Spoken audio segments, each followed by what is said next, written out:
आईना देख कर तसल्ली हुई, हमको इस घर में जानता। नमस्कार, कार्यक्रम आईना के अगले भाग में हम आपको पत्रकारों से जुड़ी हुई कुछ बातें बताने जा रहे हैं।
हमेशा 4 गुना होकर के जाती है।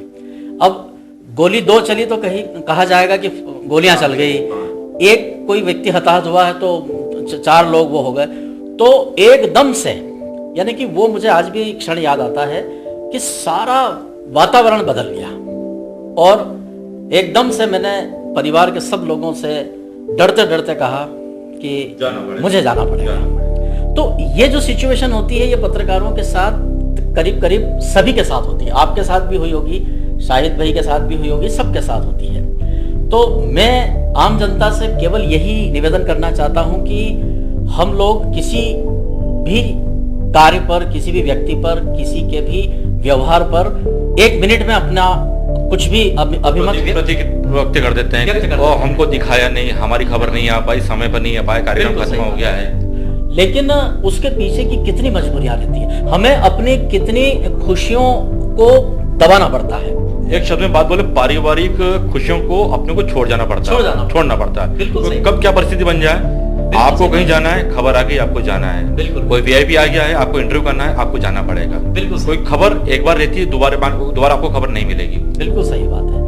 और चूंकि राजेश जी आपने मुझे अवसर दिया है इस तरह यह भावना व्यक्त करने का, तो मैं आज बड़ा खुल करके इस बारे में बोलना चाहूंगा, ताकि मेरे कुछ वे मित्र और मेरे कुछ वे रिश्तेदार भी जो घर के होते हैं वो भी मेरी इस बात को, मेरी पीड़ा को सुने कि एक दौर था जब मैं सन 2000 से 2005 के बीच का जिक्र कर रहा हूँ। उस वक्त मैं सिटी केबल पर जब समाचार पढ़ता था, तब हमारे पास मैं अकेला व्यक्ति था। आज भगवान की दया से एक पूरी टीम है, हमारे साथ शाहिद भाई चौधरी हैं, चंदा कोठारी जी हैं, तो मैं हमारे इन सहयोगियों के भरोसे कहीं जा आ सकता हूं और मुझे कोई चिंता नहीं रहती है। लेकिन वो जो 5 साल थे 2000 से 2005 के बीच, वो मैं अकेला व्यक्ति था। वो कहते ना कि पीर बावर्ची भिश्ती, सारा काम करना होता था। और उस वक्त शहर छोड़ना मेरे लिए एक सबसे बड़ा पहाड़ होता था कि यदि मैंने अपने किसी निजी काम से शहर छोड़ा, 1 दिन के लिए 2 दिन के लिए कहीं गया, तो समाचार की सेवा नहीं हो पाएगी। वो समय फिक्स रहता है कि 7 बजे आज समाचार आएंगे, आज मंदसौर में घटना हुई थी, हमें देखना है, मतलब देखना ही है। समाचार वाचक या कैमरामैन या जो संवाददाता है, उन पर क्या बीत रही है, उनसे जनता को मतलब नहीं होता, मतलब होना भी नहीं चाहिए। क्योंकि पत्रकार अपना धर्म, अपना कर्म पत्रकारिता को जानता है, ताकि सच्चाई लोगों के सामने लाना। बिल्कुल सही बात है। तो मैं आपको बताना चाहूंगा कि वो 5 साल बहुत क्रूशियल रहे। कहीं भी बाहर जाने की बात आती थी तो घर वाले पहले से ही ये सोच लेते थे कि ये तो आएगा ही नहीं। और मेरे मन के अंदर ये बात थी कि अपन ने कोई चीज हाथ में ली है, कोई जिम्मेदारी या कोई दायित्व लिया है, तो उसका पूरा निर्वहन हमें करना चाहिए, क्योंकि हम ये भी एक तरह से जनता की सेवा है। मीडिया का काम करना ये मैं तो आज पेशा नहीं है। बिल्कुल आपकी बात से आपने ही मेरी बात कह दी कि ये किसी भी स्थिति में व्यवसाय नहीं है, पेशा नहीं है, ये एक मिशन है। और पत्रकारिता के क्षेत्र में वही लोग आते हैं जिनके अंदर कुछ अंदर कुल बुलाता है, कुछ एक आग होती है। हमें कोई जनता ने आकर के पीले चावल नहीं दिए थे कि आप पत्रकार बनो। हम अपनी इच्छा से पत्रकार बने हैं, अपनी रुचि से पत्रकार बने हैं। तो ये जितनी भी समस्याएं आती है, बाधाएं आती हैं, ये हमें सहर्ष झेलना पड़ती है और झेलना भी चाहिए। और धीरे धीरे सब लोग आदी हो जाते हैं। ये सन 2000 से 2005 वाली बात को मैं इसलिए रिपीट कर रहा हूं क्योंकि उन दिनों मेरे प्रति, मेरे कुछ मित्रों, मेरे कुछ रिश्तेदारों और मेरे कुछ अपनों के मन में मेरे प्रति कुछ इस तरह की धारणा हो गई थी नहीं जाने की वजह से कि अरे ये तो बड़े पत्रकार बन गए। एक शब्द, घमंडी हो गए। ये लगभग हर पत्रकार साथ बीतती है। आप नहीं जा पाते हैं, अपने आप को बहुत बड़ा पत्रकार समझता है ये इसलिए हमारे यहाँ पे नहीं आ रहा है, ये टाइम नहीं है इनके पास में, हमारे क्यों आए, ये बात होती है। और मैं सोचता हूँ यहाँ पे शायद भाई भी बैठे हुए, तो मैं बैठा हूँ, अन्य पत्रकार बैठे हैं, हमारे कैमरा में जो निखिल पोरवाल हैं, जो अन्य पत्रकार हैं, शंभूलाल जी भी हों उसके अंदर, रमेश भी हों। ये समस्या सभी के साथ में आती है कि बड़े पत्रकार बन गए। बिल्कुल, आपने शंभूलाल जी या रमेश जी की बात करी। हम कई बार इनको फोन लगाते हैं कि फलानी घटना फलानी जगह हो गई है। अब वो बोलते हैं कि सर मैं खाना खाने बैठा ही हूँ। होता है। अब हमारे मन में ये स्थिति बनती है कि हम उनको ये भी नहीं कह सकते कि आप खाना मत खाओ, और ये भी नहीं, और एक पत्रकारिता का धर्म ये कहता है कि हमें सब छोड़ करके और उस घटना को कवरेज करने जाना चाहिए। तो ये जो परेशानियां हैं, ये पत्रकारिता के जीवन में आने वाली रोजमर्रा की बातें हैं जो हम लोगों को कहना पड़ता है कि रोज हमें जहर के घूंट पीना पड़ते हैं। अच्छे बुरे अनुभव दोनों होते हैं, इसके अंदर रहते हैं। जहाँ सम्मान मिलता है वहाँ पे हमें कई लोगों की उलाहना भी सहनी पड़ती है। बिल्कुल सही बात। हमारे यहाँ आप नहीं आए, हमारा कवरेज आप नहीं कर पाए, हमें कम दिखाया, उनको ज्यादा दिखाया। हम हर पत्रिका साथ में होता है, चाहे प्रिंट मीडिया हो चाहे वो इलेक्ट्रॉनिक मीडिया हो।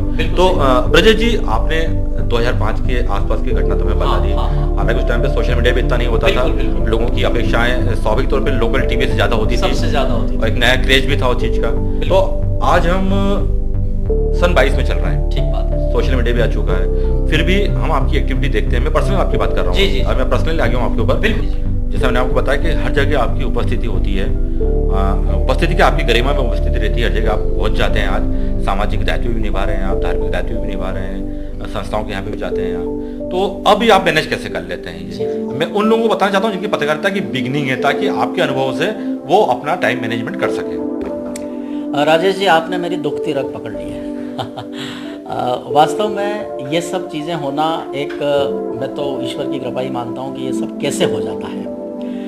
मैं आपको बताना चाहूँगा कि मेरी दिनचर्या का एक वो भी दौर था जब मैं सुबह 7 बजे से अपने काम पे लग जाता था। शायद आप में से, आपको तो पता ही है, लेकिन जो दर्शक मुझे देख सुन रहे हैं इनमें से भी कई लोगों को पता होगा कि मैंने करीब 15 सालों तक बिल्कुल सक्रिय शिक्षक की भी भूमिका निभाई। मैंने सराफा विद्या निकेतन में 11-12 को कॉमर्स लगभग 10 साल तक, बहुत एक ऐसा विषय होता है कि बच्चे स्कूल में तो पढ़ते ही हैं, लेकिन बाद में उनको कोचिंग की भी आवश्यकता पड़ती है। बाद में बच्चे मुझे कहते थे कि सर हमको कोचिंग भी करना है, ट्यूशन भी लेना है। तो मैंने अपने स्कूल के प्रबंधक जी, अध्यक्ष जी से अनुमति मांगी कि क्या मैं बच्चों की ट्यूशन ले सकता हूँ। उन्होंने कहा आप नहीं लेंगे तो ये बच्चे कहीं और जाएंगे, इससे अच्छा है कि आप इनकी ट्यूशन लो। तो मैंने उनकी इजाज़त से ट्यूशन ली। तो मैं आपको बताना चाहूँगा कि पत्रकारिता का भी काम मैंने उस समय शुरू किया था। सबसे पहले आप भोपाल के जागरण के पत्रकार थे और मैं भोपाल के देशबंधु का पत्रकार था। तो हम लोगों ने भोपाल के अखबार से अपना पत्रकारिता का कैरियर शुरू किया। उधर अखबार, और बाहर के अखबार आते थे तो केवल संवाददाता होना ही पर्याप्त नहीं होता था, उसकी एजेंसी भी संभालना होती थी, बंडल भी संभालना है। उसके लिए लड़के मिलते नहीं थे, तो हम ही लोग वहाँ 1-1 घंटा इंतज़ार भी करते थे। तो वो एक ऐसा दौर था कि सुबह 7 बजे उठ के 12 बजे तक स्कूल पढ़ाना। एक बात जोड़ना चाहूँगा, आपने मुझे कुछ पुरानी बातें स्मरण करा दी आपने।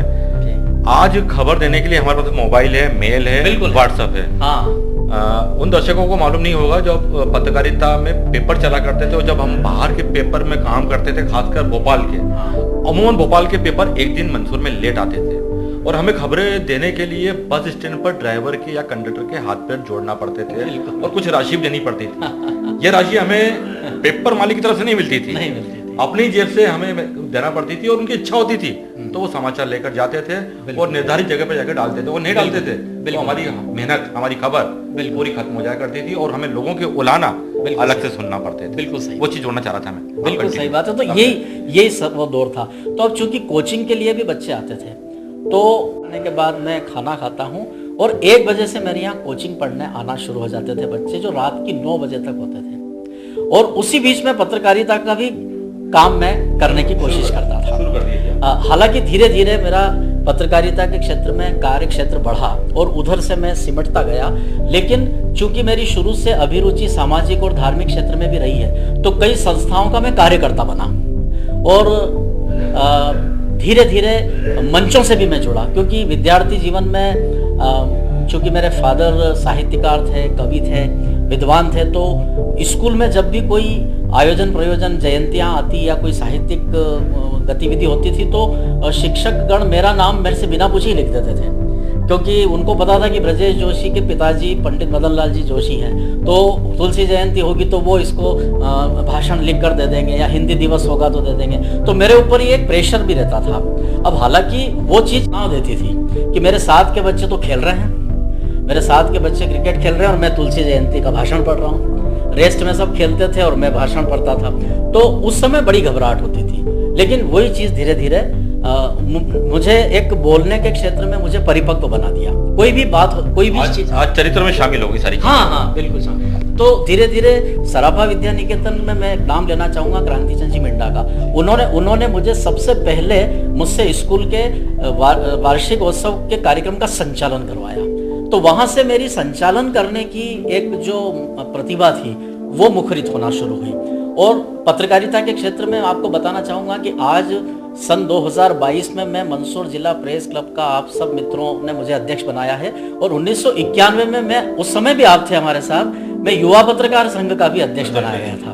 और आपको नया नया गठन हुआ था, बिल्कुल नया, और पहले तो आप ही बने थे। जी जी, पहला तो उस समय ये हुआ था, मैं पुरातत्व पर एक संगोष्ठी का कार्यक्रम आयोजित किया था, जिसमें बाल कवि बैरागी जी उस समय मुख्य अतिथि के रूप में आए थे, बहुत बड़ा नाम उनका।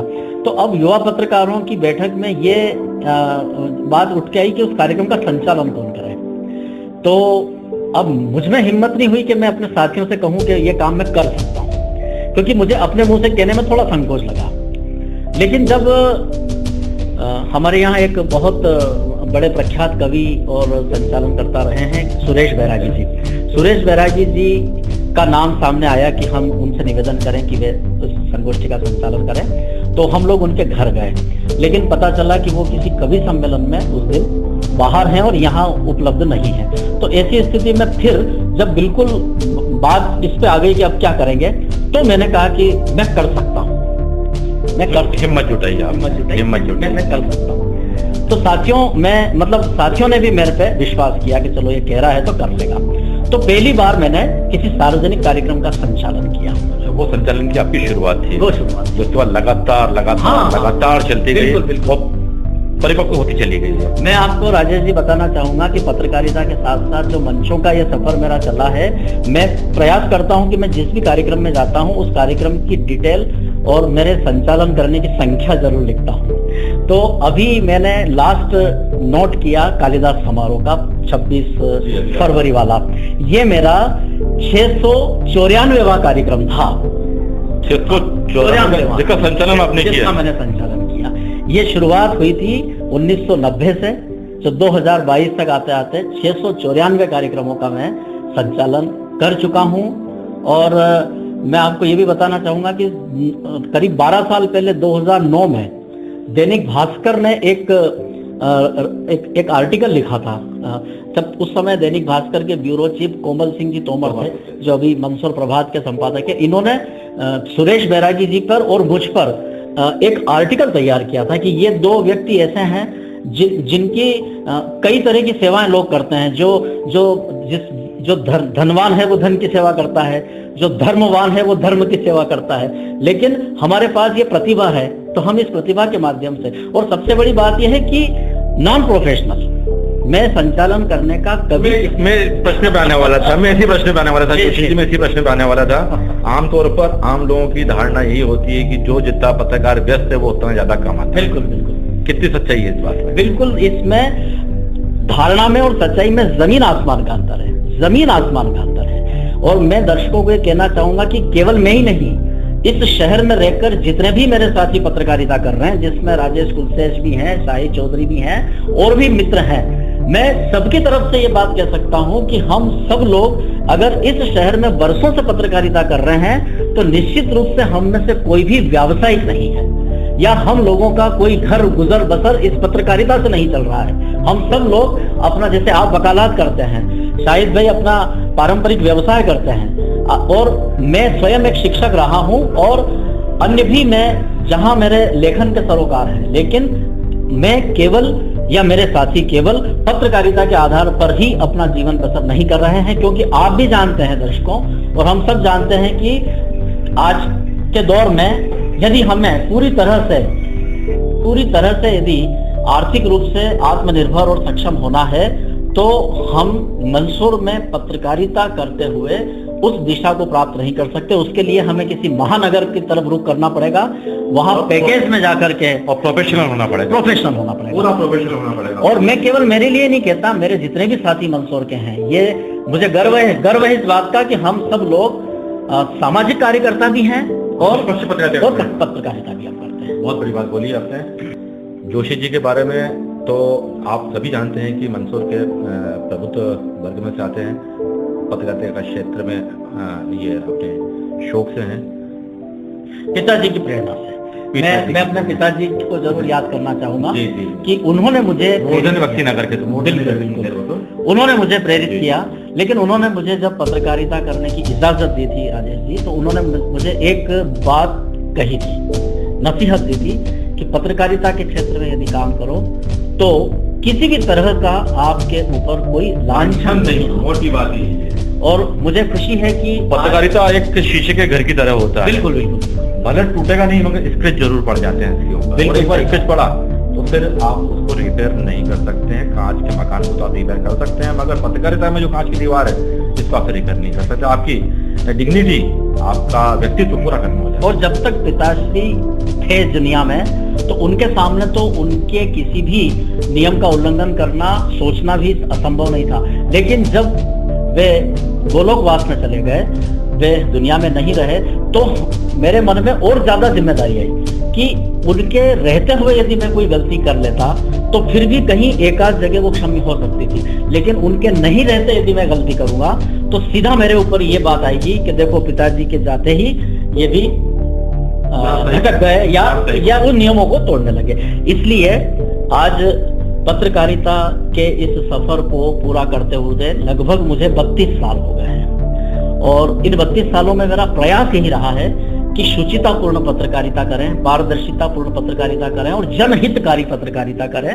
जनता से, सरोकारों से जुड़े हुए मुद्दों को हमेशा से हमें, और देखिए कुछ कहते हैं कि पुरुषार्थी को प्रकृति भी साथ देती है। चूंकि मैं लिखने, पढ़ने और बोलने तीनों विधाओं का मैं विद्यार्थी रहा, तो सन 1991 में एक चीज और मैं आपको याद दिला देता हूं कि इलेक्ट्रॉनिक मीडिया में मेरा आना कैसे हुआ। मेरे एक मित्र थे वेद प्रकाश मिश्रा हैं, जो अभी नेशनल इंश्योरेंस में प्रबंधक हैं। उन्होंने मंदसौर में सिटी केबल पर एक आपका शहर नाम का एक कार्यक्रम शुरू किया था। उस समय मैं अखबारों में ही काम करता था, तो उनसे चूंकि मेरी मित्रता थी तो उन्होंने मुझे कहा कि आप जो है हमारे लिए भी एक आध कोई कार्यक्रम बनाओ। तो मैंने इलेक्ट्रॉनिक मीडिया का सबसे पहला कोई रिपोर्ट तैयार की थी, तो वो थी संजा के ऊपर। नरसिंहपुरा क्षेत्र में मैं गया था और नया नया माइक, नया नया कैमरा, तो पहले तो वहां के लोग हमको देख के हमको भगा देते थे कि क्या लेके आ गए, हमारी बेटियां तो ही कोई बात नहीं करेगी तुमसे, जबकि हमको बच्चियों से बात करना थी कि भाई संजा माता आप मानते हो, क्यों मानते हो, क्या है। तो कहने का मतलब ये है कि वेद जी ने मुझे प्रेरित किया। तो मैं कहना चाहूंगा कि और आपका शहर जब सिटी केबल पर प्रसारित हुआ, तो जब समाचार सेवा का सिलसिला शुरू हुआ, तो शायद मुझे आपका शहर में देखकर उन्हें लगा कि मैं ये सेवा कर सकता हूं, और उन्होंने मुझे आमंत्रित किया। उसके पहले मैं आपको बता दूं कि देशबंधु भोपाल, सीमा संगम नीमच, नव भारत इंदौर, इन अखबारों में मैं लगातार काम करता रहा, और चेतना अखबार में भी मैं अशोक जलोया जी का सहयोगी बन के रहा। वरिष्ठ पत्रकारों के साथ रहकर के सीखा, महावीर जी अग्रवाल के साथ नव भारत में सीखा, जलोया जी के साथ चेतना में सीखा। तो इन वरिष्ठ पत्रकारों की भी मैंने कार्यशैली देखी, और निश्चित रूप से अपने से सीनियर लोगों से सीखना चाहिए और उन्हें अपना मार्गदर्शक हमेशा मानना भी चाहिए। आज भी अपन उनको सम्मान देते हैं, मानते हैं कि हमने आपसे सीखा है, और ये सिलसिला चल रहा है, आगे भी चलता रहेगा। भगवान ने जब तक चाहा चला है। और मैं आपको धन्यवाद देता हूं कि कम से कम मैंने एक बार रामनारायण जी उपाध्याय एक बहुत बड़े साहित्यकार थे, उनकी एक किताब थी कथाओं की कथा, और प्रभाष जोशी ने एक पुस्तक लिखी थी खबर वालों की खबर। तो मुझे लगता है काफी चर्चित रही थी। तो मुझे लगता है कि आपने भी उसी परंपरा को आगे बढ़ाते हुए प्रयास किया है, पत्रकारों की जिंदगी, पत्रकारों के लिए प्रयास किया है, ताकि हम उनके जीवन के बारे में भी जान सकें, पत्रकारों के बारे में जान सकें। और टाइम मैनेजमेंट को लेकर मैं एक आखिरी बात और कहता हूँ, क्योंकि मेरी साहित्यिक गतिविधियों में भी रुचि रही, तो मध्य प्रदेश हिंदी साहित्य सम्मेलन एक बड़ी साहित्यिक संस्था राष्ट्रीय स्तर की, इनके प्रदेश के जो प्रांतीय अध्यक्ष हैं पलाश सुरजन जी, उनसे मेरा पहले से परिचय रहा साहित्यिक कार्यक्रमों में आने जाने से। तो उन्होंने मुझे कहा कि मध्य प्रदेश हिंदी साहित्य सम्मेलन का हम आपको प्रभारी बनाते हैं और आपको ये गतिविधियां वहां चलानी है। 3 जिलों का मुझे उन्होंने प्रभार सौंपा। तो मैंने उनसे निवेदन किया कि मैं भाई साहब बहुत व्यस्त रहता हूँ, मैं समय नहीं निकाल पाऊंगा। तो देखिए उनका क्या कहना था, उनका कहना था कि हमें ऐसा ही आदमी चाहिए जिसके पास समय नहीं है, वही समय का मैनेजमेंट कर सकता है, क्योंकि जिनके पास कोई काम नहीं है उनके पास समय ही समय है, लेकिन फिर भी उनके पास समय नहीं है। लेकिन जो व्यक्ति ज्यादा व्यस्त रहता है, ज्यादा सरोकार से जुड़ा हुआ है, वही व्यक्ति हमें चाहिए। वही मैनेजमेंट कर सकता है। आपने बताया ना कि आप बताएं कि कैसे टाइम मैनेज कर सकते हैं, तो मैंने उनसे कहा कि आप बताओ मैं कैसे समय निकालूंगा। तो उन्होंने मुझे ये बताया कि आप सप्ताह भर ये कार्य कर रहे हो, हर काम की एक दिन छुट्टी होती है, हर काम की एक दिन छुट्टी होती है। तो बोले आप यदि 3 तरह के काम कर रहे हो, 4 तरह के काम कर रहे हो, तो आप रविवार जैसे एक दिन छुट्टी का होता है, तो आप ये कर सकते हैं कि फला काम आप मंगलवार के दिन ना करें, एक काम आप बुधवार के दिन ना करें। तो सप्ताह में 6 दिन आप काम कर सकते हैं। एक एक काम के लिए एक एक दिन आप बचा के रखें और उस बचे हुए समय में आप हमारा काम करें। साहित्यिक लोगों की साहित्यिक बातें और साहित्यिक मैनेजमेंट तो ये इसको कहते हैं टाइम मैनेजमेंट। और मैंने उनसे सीखा और वही किया, मैंने वही किया और वही आज भी कर रहा हूँ। जब भी कभी, सिंपल सी बात बताऊं, यहाँ मुझे न्यूज रूम में ठीक 4 बजे आना चाहिए। 4 बजे तक हमारे सारे डाटा आ जाते हैं, समाचार आ जाते हैं, ठीक है। लेकिन इसी 4 बजे मान लीजिए किसी संस्था ने मीटिंग रख ली, तो अब ये मेरे सामने पसोपेश हो जाता। अब मैं टाइम प्रबंधन कैसे करूंगा, क्या करूंगा? तो इसके लिए मैं ये करता हूं कि जो भी दिन भर की गतिविधियां हैं उनको पहले से उनके बारे में जानकारी लेकर के, और यहाँ 1 घंटा 2 घंटा पहले आकर के, और कुछ इतना काम मैं कर जाऊंगा कि उस 1 घंटे की मीटिंग के दौरान का जो समय है वो यहाँ पर जाया ना जाए, और यहाँ इतना डाटा यहाँ दे दिया जाए कि ये काम करते रहें, ताकि उधर भी मेरी उपस्थिति हो जाए और यहाँ का काम भी नहीं रुके। ये टाइम मैनेजमेंट रोज की बात है और करना ही पड़ता है। आज भी किया, कल भी करना है, आदत में शुमार हो गया। बिल्कुल ठीक है। तो ये थे मंदसौर के वरिष्ठ पत्रकार ब्रजेश जी जोशी, जिनके बारे में हम आपको बता रहे थे और जान रहे थे कि पत्रकारों के जीवन कैसा रहता है, कैसे अपना टाइम मैनेजमेंट करते हैं। शुरुआत करिए, आगे और पत्रकारों से मिलाएंगे। अगले अंक में हम बात करेंगे देश टीवी के समाचार वाचक मंदसौर के पत्रकार शाहिद चौधरी से। हालांकि वो मेरे सामने बैठे हैं, मगर मैंने उनसे अनुमति नहीं ली है, मगर मैं मानता हूं कि वो अनुमति लेने की उनसे जरूरत नहीं है। अगले अंक में आपसे मुलाकात करवाएंगे शाहिद चौधरी से। आज के अंक में बस इतना ही, अनुमति दीजिए हमारी पूरी टीम को। नमस्कार, बहुत बहुत धन्यवाद जोशी जी। धन्यवाद, बहुत बहुत धन्यवाद।